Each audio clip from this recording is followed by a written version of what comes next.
哎呀，麻婆，我好暈啊！以下咧就介紹少少湯水食療俾大家。咁第一個症型咧就係肝陽上亢。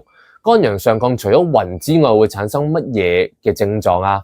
譬如有啲頭痛、耳鳴、口乾、口苦啊，條脷好紅。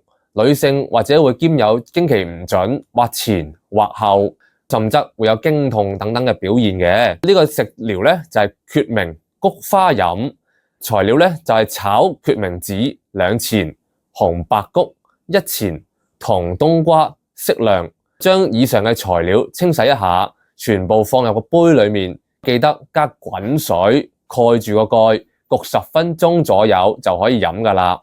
咁第二個症型咧就係氣血虛弱。咁除咗暈之外，佢伴有面色蒼白、唇口偏淡、好攰唔想喐、失眠多夢、條脷咧就好淡色冇血色嘅。用一個天麻參杞湯，咁當中嘅材料係生晒參3錢、天麻4錢、枸杞子5錢、龍眼肉5錢、蜜棗2粒、五子毛桃1兩、烏雞半隻。做嘅方法咧就係將烏雞切件，洗乾淨，飛一飛水。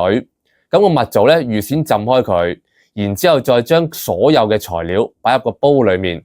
加水8至10碗，用武火煲滾咗之後，轉翻文火煲多1個鐘，加少少鹽落去就可以飲噶啦。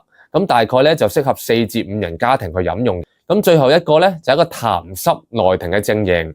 除咗暈之外啊，佢伴有一個頭重，就好似成個碗笠住個頭咁樣樣。我哋術語咧就叫做頭重如裹。另外咧就會四肢好重，唔想喐。胸口咧就悶悶地，甚至係反胃，大便咧就有陣時會溏，咁舌苔咧你會見到好白、好厚、好膩。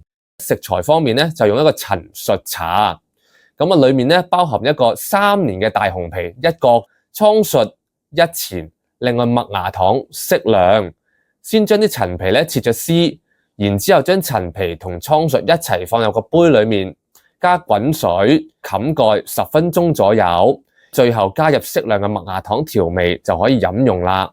以上咧就只係啲常見嘅症型。眩暈呢個病啊嘅成因非常之複雜，症型亦都非常之眾多嘅。